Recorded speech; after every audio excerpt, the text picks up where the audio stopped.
అందరికీ నమస్కారం. SBR talks channel స్వాగతం.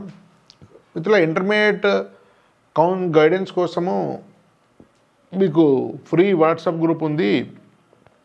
అది డిస్క్రిప్షన్ దాని లింక్ ఇవ్వబడ్డది. స్క్రీన్ మీద నెంబర్కు మీరు హాయ్ అని పెట్టినా, మీరు ఫోన్ చేసినా మీకు వాట్సాప్ లింక్లో చేర్చబడతారు. అదేవిధంగా ఇంటెన్సివ్ పర్సనల్ గైడెన్స్ కావాలి. ఇంటర్మీడియట్ కాలేజ్ ఏది చూజ్ చేసుకోవాలని పర్సనల్గా మీరు మాట్లాడాలంటే, మీరు చేరే వరకు కూడా మిమ్మల్ని రెగ్యులర్ సహకారం కావాలంటే ఎస్బీఆర్ టాక్స్ యాప్ డౌన్లోడ్ చేసుకొని సంబంధిత కోర్సు తీసుకొని choose a better enter college అని ఉంటుంది. శ్రీధర్ స్వయంగా మిమ్మల్ని ట్రాక్ చేసి మీరు చేరే వరకు కూడా మిమ్మల్ని పర్సనల్ గైడ్ చేస్తాడు. మిత్రులారా, చాలా సందర్భాల్లో రెండు రకాల కాలేజెస్ ఉంటాయి. కొన్ని కాలేజ్ పేరెంట్స్కు నచ్చుతాయి, స్టూడెంట్స్ నచ్చవు. కొన్ని స్టూడెంట్స్ నచ్చుతాయి, పేరెంట్స్ నచ్చవు. కానీ స్టూడెంట్స్కు పేరెంట్స్కు ఇద్దరికీ నచ్చినటువంటి కాలేజీలు చాలా చాలా చాలా తక్కువ. అట్లాంటి వాటిలో ఒక కాలేజీ నేను మీకు పరిచయం చేస్తాను. ఫస్ట్ పేరెంట్స్ నచ్చే కాలేజెస్ నార్మల్గానే శ్రీ చైతన్య నారాయణ. ఎందుకంటే మిత్రులారా, భారతదేశంలో ఎదుగుతున్నటువంటి మధ్యతరగతి ఎక్కువ ఉన్నటువంటి దేశం. ఇప్పుడిప్పుడే గ్రామాల నుంచి పట్టణాలకు వలస వస్తున్నారు. చదువుకున్న తల్లిదండ్రులు సంఖ్య పెరిగింది. మధ్యతరగతి వర్గం కూడా వేగంగా ఎదుగుతున్నటువంటి సమాజం మనది. కాబట్టి సహజంగానే తల్లిదండ్రులు నా ఏజ్ గ్రూప్ వాళ్ళు చాలా కష్టాలకు వచ్చినటువంటి తరం కాబట్టి తమ పిల్లలు సుఖంగా భవిష్యత్తు ఉన్నారో చాలా కష్టపడాలి అనేటువంటి సంఖ్య, వారి పేరెంట్స్ సంఖ్య ఎక్కువ ఉన్నటువంటి సమాజం. కాబట్టి సహజంగా చాలా హార్డ్ వర్క్ చేయించి, చాలా కష్టపెట్టి, చాలా కంట్రోల్డ్ వాతావరణంలో ఉంటేనే కాస్త భద్రత మనకు, అటువంటి పరిస్థితుల్లో మాత్రమే మనకు మేలు జరుగుతుంది. అట్లా కాకుండా అపరిమితమైన స్వేచ్ఛ ఇచ్చినా, ఎంటర్టైన్మెంట్ వాటికి ఎక్కువ అవకాశం ఇచ్చినా ర్యాంకు పడిపోయే అవకాశం ఉంది. కాబట్టి 2 ఏళ్ళు కష్టపడాల్సిందే. ఇష్టమైన కష్టమైన ఓర్చుకోవాల్సిందే, వేరే పరిష్కారం లేదు. మధ్యతరగతి ప్రజలకు ఈ 2 ఏళ్ళు పిల్లలకు మనకు ఇష్టం లేకున్నా కష్టపెట్టక తప్పదనేటువంటి నిశ్చితాభిప్రాయం ప్రబలంగా ఉన్నటువంటి ప్రాంతంలో, ముఖ్యంగా తెలుగు ప్రాంతంలో మనం బతుకుతున్నాం. కాబట్టి పేరెంట్స్కు సహజంగా చైతన్య నారాయణలో ఉండేటువంటి ఎక్స్ట్రీమ్ కంట్రోల్డ్ అట్మాస్ఫియర్ వల్ల పేరెంట్స్ సేఫ్ అని ఫీల్ అవుతారు. కానీ పిల్లలు ఏమాత్రం ఇష్టపడరు. ఎవరో పైన ఉన్న 2%, 1%, 3% తప్ప 95% మంది పైగా మీరు సర్వేలు చేయండి, శ్రీ చైతన్యనారాయణ ఇష్టపడతారంటే ఇష్టపడము అని మాత్రమే చెప్తారు. అంటే శ్రీ చైతన్య నారాయణ లాంటివి పేరెంట్స్కి ఇష్టమైనవని చెప్పలేము, కానీ పేరెంట్స్ రికమెండ్ చేసేటివి, పేరెంట్స్ ఎంపిక చేసుకునే, పేరెంట్స్ చాయిస్. అంటే చైతన్యనారాయణ కాదు, ఇవన్నీ తిరుమల కానీ, శశి కానీ, ఆంధ్రాలో రాయమల తిరుమల కానీ, వేలువెన్నుల శశి కానీ, వరంగల్ ఉన్న ఎస్ఆర్ కానీ, అల్ఫోర్స్ కానీ, గుంటూరు భాష్యం కానీ, ఇవన్నీ ఒకలాంటివి. ఇంకా స్టూడెంట్స్కి ఇష్టమైనవి, సహజంగా స్టూడెంట్స్కి ఇష్టమైన ఏంటి? గేమ్స్ ఉండాలి, ఫ్రీడమ్ ఉండాలి, మంచి ఇన్ఫ్రాస్ట్రక్చర్ ఉండాలి, ఫన్ ఉండాలి. ఇట్లా స్టూడెంట్స్ పీర్ గ్రూప్ మధ్య మంచి పీర్ గ్రూప్ ఉండి ఇంటరాక్షన్ ఉండాలి. ఇది ఇష్టపడతారు ఆ ఏజ్ గ్రూప్లో. ఇట్లాంటివి ఉన్నాయి, కొన్ని ఉన్నాయి.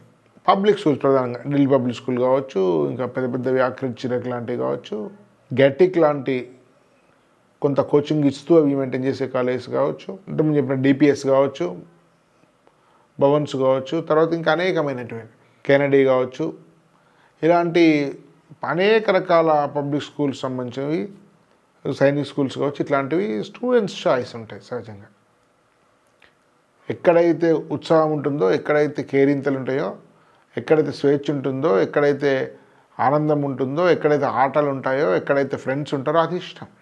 సహజంగా మోస్ట్ ఆఫ్ ద టైం పిల్లలకి ఇష్టమైంది పేరెంట్స్కి ఇష్టం ఉండదు, పేరెంట్స్కి ఇష్టం పిల్లలకి ఇష్టం. సహజంగా అది 2 తరాల యొక్క వాళ్ళ యొక్క కోరికలు, వాళ్ళ యొక్క ఆకాంక్షలో ఉండేటువంటి భేదం వల్ల జరుగుతుంది. కానీ హైదరాబాద్ ఉండేటువంటి ఒక కాలేజ్ 9 అనేటువంటి కాలేజు అంటే పేరెంట్స్ స్టూడెంట్స్ ఇద్దరినీ మెప్పిస్తుంది. ఇది చాలా ప్రత్యేకమైనటువంటి విషయం. నిజానికి దీనికి పెద్దగా గ్రౌండ్స్ లేవు, పెద్దగా క్యాంపస్ లేవు, ఓపెన్ క్యాంపస్ ఉండేటువంటి లేదు, పెద్దగా గ్రీనరీ లేదు. అన్నిటిలాగా ఇది కూడా అపార్ట్మెంట్లో ఉంది ప్రస్తుతానికి. దీనిలో కూడా దాదాపు 1 గంట 2 గంటలు అటు ఇటుగా మిగతా కాలేజ్ చైతన్య నారాయణలో ఎంత వరకు చేస్తారో ఒక వారానికి మీరు మినహాయిస్తే మేబీ ఒక రోజుకు సగటుగా గంట నుంచి 2 గంటలు తక్కువ చదివిస్తారేమో, 1.5 అవర్ డైలీ, 1.5 అవర్ తక్కువ ఉంటుందేమో. వీళ్ళు వర్కింగ్ టీచింగ్ అవర్ కానీ స్టడీ అవర్స్ కలిపితే 1.5 అవర్ కంటే తేడా ఉండకపోవచ్చు. అంటే టీచింగ్ లెర్నింగ్ ప్రాసెస్లో చైతన్యనారాయణతో ఇంచుమించు అట్లా సమానంగానే ఉంటుంది, కాస్త అటు ఇటుగా 10% తేడా ఉండొచ్చు అంతే. అయినా స్టూడెంట్స్కి ఇష్టం. పెద్ద పెద్ద ఇంటర్నేషనల్ స్కూల్స్ ఉన్నట్టు గ్రౌండ్ లేదు, అయినా స్టూడెంట్స్ 9 అంటే ఇష్టపడతారు. 9 నుంచి ఇంటర్మీడియట్ చదువుకున్న తర్వాత కొన్ని ఏళ్ళ తర్వాత కూడా 9 యొక్క జ్ఞాపకాలను అట్లే ఉంచుకుంటారు. స్కూల్ జ్ఞాపకాలు ఉంచుకుంటారో తెలియదు, 9 యొక్క జ్ఞాపకాలు ఉంటాయి. 9కి అల్యూమినీ నెట్వర్క్ ఉంది ఇంజనీరింగ్ కాలేజ్ ఉన్నట్టు, ఓల్డ్ స్టూడెంట్స్ అసోసియేషన్ అన్నట్టు. అంటే కొద్దిపాటి, ముఖ్యంగా 9లో స్టూడెంట్స్ ఎందుకు ఇష్టపడతారు నేను పరిశీలిస్తే నాకు అర్థమైందంటే స్వేచ్ఛ ఉంది. టీచర్స్ ఒక ఫ్రెండ్స్ లాగా ఉంటారు. అట్లనే చదువు విషయంలో ప్రిపరేషన్లో కఠినంగానే ఉంటారు. వీక్లీ చిన్న club activities, debates, paintings, drawing అట్లా రకరకాల యాక్టివిటీస్ ఇలా క్లబ్స్ మెయింటైన్ చేస్తాం. ఉన్న టైంలోనే అంత హెక్టిక్ ఉన్నప్పటికి కూడా, ఉన్న టైంలో తక్కువ టైం పెట్టినప్పటికి కూడా అవన్నీ ఉంటుంటాయి. చాలా ఫన్నీ జోక్స్ వేస్తుంటారు టీచర్స్ మీద, అంటే చాలా ఎఫెక్షన్తో ప్రేమతో ఉన్నటువంటి జోక్స్, అది చులకన భావంతో కాదు. మంత్లీ యాక్టివిటీ, స్పోర్ట్స్ యాక్టివిటీ ఉంది, టోర్నమెంట్ ఉంటుంది, మీకు ఫ్రెషర్స్ పార్టీ ఉంటుంది, తర్వాత 9 డే ఉంటుంది, రకరకాల యాక్టివిటీస్ ఉంటాయి. దీనివల్లనే ఇష్టపడుతున్నారా 9 అంటే అట్లా చెప్పడానికి వీల్లేదు. దీనిలో చాలా టీచర్స్ యొక్క క్వాలిటీ కూడా చాలా అంటే సహజంగా టీచర్స్ స్టూడెంట్స్ మధ్య ఏజ్ గ్యాప్ మ్యాక్సిమంగా 10 ఏళ్ళు ఉంటుందేమో. స్టూడెంట్ యొక్క సగటు వయసు 17 ఏళ్ళు ఉంటుంది, దానిలో టీచర్స్ యొక్క సగటు వయసు మేబీ 26-27 ఏళ్ళు ఉంటుంది. 10 ఏళ్ళు, జస్ట్ 10 ఇయర్స్ గ్యాప్. కాబట్టి వీళ్ళంతా ఒకే జనరేషన్ కింద వస్తారు. కాబట్టి వీళ్ళ స్టూడెంట్ యొక్క పల్స్ చాలా బాగా తెలుసు. జస్ట్ ఒక 10 ఏళ్ళ క్రితమే, ఒక 8-10 ఏళ్ళ క్రితమే, కొంతమంది అయితే 5-6 ఏళ్ళ క్రితమే వీళ్ళ స్టూడెంట్స్ ఉన్నటువంటి దశను దాటి వచ్చిన వాళ్ళు. కాబట్టి స్టూడెంట్స్ యొక్క టెంపర్మెంట్, ఎమోషన్ చాలా బాగా తెలుసు. అదే 50 ఏళ్ళ ఉన్న వయసుకు రియల్గా స్టూడెంట్ ఏమర్చో చెప్పరు. నాలాంటి వాడికి నిజంగా ఇంటర్మీడియట్ మనస్తత్వం నేను చెప్పలేను. కానీ ఆ యంగ్ 18 ఉన్నారు కాబట్టి వారు చాలా ఈజీగా అర్థం చేసుకోగలుగుతారు. కాబట్టి ఆ కెమిస్ట్రీ సరిగ్గా ఉంటుంది టీచర్ స్టూడెంట్స్ మధ్య. ఎందుకంటే 60 మంది ఐఐటియన్స్, వెరీ యంగ్. వీళ్ళు యంగ్ ఐఐటియన్స్ మీద చాలా విశ్వాసం ఉంది, యంగ్స్టర్స్ మీద విశ్వాసం భరత్ గారికి, సిఇఓ గారికి. స్టూడెంట్స్ని టీచ్ చేసిన తర్వాత ఇంకోటి ఏంటంటే వీళ్ళ దగ్గర స్పెషల్ మీకు బ్యాచెస్ను మెరిట్ ఆధారంగా సపరేట్ చేయరు. కాబట్టి ఈక్వాలిటీ అనే ఫీలింగ్ ఉంటుంది. ఒకరు ఎక్కువ తక్కువ అనేటువంటి ఫీలింగ్ అక్కడ జరగదు. ఎవరన్నా ఒకటి అందరికీ సేమ్ ఫ్యాకల్టీ ఉంటుంది. ఎలాంటి డిస్క్రిప్షన్ చెప్పలేదు, సెగ్రిగేషన్ లేకపోవడం వీళ్ళకు ఆనందం కలిగేస్తుంది. మరి చాలామంది అనుకోవచ్చు అంటే టాపర్స్ నార్మల్ స్టూడెంట్స్ ఒకే దగ్గర ఉంటే మీకు ఇద్దరికి అన్యాయం జరుగుతుంది. కానీ వీళ్ళంతా మీకు టీచింగ్లో సపరేట్, కానీ మీకు వర్క్షాప్లో మీకు సపరేట్ డిఫరెన్షియల్ లెర్నింగ్ మెథడ్, ఎవరి అసైన్మెంట్, ఎవరి క్వశ్చనర్ వాళ్ళకేస్తే, ఎవరి ప్రిపరేషన్ వాళ్ళకే ఉంటుంది. క్లాస్ రూమ్లో జనరల్ లెర్నింగ్ ఉంటుంది, స్టడీ అవర్స్లో సపరేట్ లెర్నింగ్ ఉంటుంది. సో కాబట్టి మీకు ఆ సపరేట్ లెర్నింగ్ డిఫరెన్షియల్ ఎడ్యుకేషన్ మెథడ్లోనేమో మీకు ఎవరి అసైన్మెంట్, ఎవరి వర్క్ వాళ్ళకి ఇస్తారు కాబట్టి మీకు అక్కడ న్యాయం జరుగుతుంది. సో అటు టీచింగ్ విషయంలో, ఆ టీచర్ స్టూడెంట్ మధ్య రిలేషన్షిప్ విషయంలో, స్టూడెంట్స్కి ఇచ్చే స్వేచ్ఛ విషయంలో, క్లబ్స్ విషయంలో, అప్పుడప్పుడు ఉండేటువంటి గేమ్స్ విషయంలో, పెర్ఫార్మెన్స్ విషయంలో, టీచర్స్ చెప్పే టీచింగ్ మెథడాలజీ విషయంలో, స్టూడెంట్స్ చాలా ప్రేమపూర్వకంగా చూసేటువంటి యాటిట్యూడ్ విషయంలో టీచర్స్ హ్యాపీ. మరి పేరెంట్స్ ఎందుకు హ్యాపీ అంటే స్టూడెంట్స్కి పెర్ఫార్మెన్స్ కూడా పేరెంట్స్ ఆశించిన మేరకు ఉంటుంది. ఒకవేళ స్టూడెంట్స్కి అనుకున్న రిజల్ట్స్ రాకపోయినా కూడా 9 యొక్క ఎడ్యుకేషన్ దగ్గర నుంచి మీకు చాలా బాగానే ఇచ్చారు, కానీ మావాడు రాలేనటువంటి విషయం, మావాడికి అంత స్థాయి లేదనేటువంటి విషయంలో చాలా క్లారిటీ ఉంటుంది పేరెంట్కు. మీకు ఎలాంటి అడ్మిషన్ టెస్ట్ కూడా ఉండదు ఇక్కడ, కేవలం పర్సనల్ ఇంటర్వ్యూ ద్వారా మీకు ట్రీట్ చేస్తున్నారు. ఇంకొక విషయం ఏంటంటే స్టూడెంట్స్ హ్యాపీగా ఉండి బాగా చదువుతున్నప్పుడు సహజంగా పేరెంట్స్ కూడా హ్యాపీ ఉంటారు. స్కూల్లో పెద్దగా ఇంట్రెస్ట్ చదివిన స్టూడెంట్స్ కూడా 9లో జరిగిన తర్వాత చాలా స్వయంగా వాళ్ళంతలో వాళ్ళే హార్డ్ వర్క్ చేస్తుంటారు. డిసిప్లిన్ మంచిగా ఉంటుంది, సెలవులు వచ్చినప్పుడు చాలా హ్యాపీగా ఉంటారు. అదే పక్కన వాళ్ళు తెలిసి వాళ్ళ పక్కింటి వాళ్ళు చైతన్య నుంచి వెళ్ళినవాడు చాలా నర్వస్గా, డల్గా, ఫ్రస్ట్రేట్గా ఉంటే వీడు హ్యాపీగా, చిల్గా, రిలాక్స్గా ఉంటే చదువుతుంటారు. వాడు చైతన్యనారాయణ స్టూడెంట్ ఏమో చాలా బలవంతం చేస్తే చాలా కంట్రోల్ అట్మాస్ఫియర్ అవుతుంటే వీళ్ళు స్వేచ్ఛాయుతవాదంలో సహజంగా నేర్చుకుంటుంటారు. స్టూడెంట్కి టీచర్ మధ్య ఒక ర్యాప్ చాలా కాలం ఏమవుతుంది, చైతన్యాలు 80 మంది క్లాస్లో ఉండడం వల్ల మీకు స్టూడెంట్ టీచర్ మధ్య ఎలాంటి భావోద్వేగం సంబంధం ఉండదు. స్టూడెంట్ గురించి ఎలాంటి వివరాలు టీచర్ దగ్గర ఉండవు. స్టూడెంట్ ఎక్కడ నేర్చుకుంటున్నాడో ఎక్కడ నేర్చుకోవడం లేదు, ఎమోషనల్గా ఎట్లున్నాడు, డిస్టర్బ్ అవుతున్నాడా, ఈ ట్రాకింగ్ ఉండదు. లెక్చరర్ చాలా టైర్డ్గా ఉంటాడు, ఫ్రస్ట్రేషన్లో ఉంటాడు, 80 మంది ఉంటారు కాబట్టి అది మెకానికల్ టీచింగ్ ఉంది. కానీ 9లో 35-40 మంది స్టూడెంట్సే కదా, కాబట్టి ప్రతి ఒక్క స్టూడెంట్ మీద కంప్లీట్ అవగాహన ప్రతి టీచర్కి ఉంటుంది. ఇది ఒక ఫ్యామిలీ అయితే అదొక ఒక ఆర్గనైజేషన్, ఒక మెకానికల్ ఉండేటువంటి ఒక organisation, it's a dry relationship teacher student మధ్య. ఒక ఎమోషన్ ఉన్నటువంటి ఫ్యామిలీ ఇది.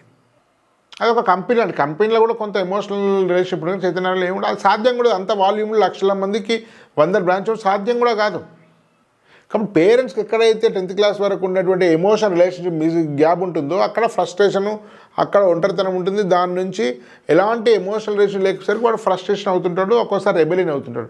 కానీ ఆ పేరెంట్ నుంచి అనేటువంటి కనెక్టివిటీ మీకు 9లోకి వచ్చేసరికి కనెక్టివిటీ ఉంటుంది స్టూడెంట్ టీచర్ మధ్య. వీళ్ళ సెలక్షన్ ప్రాసెస్ కూడా చాలా క్రిటికల్గా ఉంటుంది.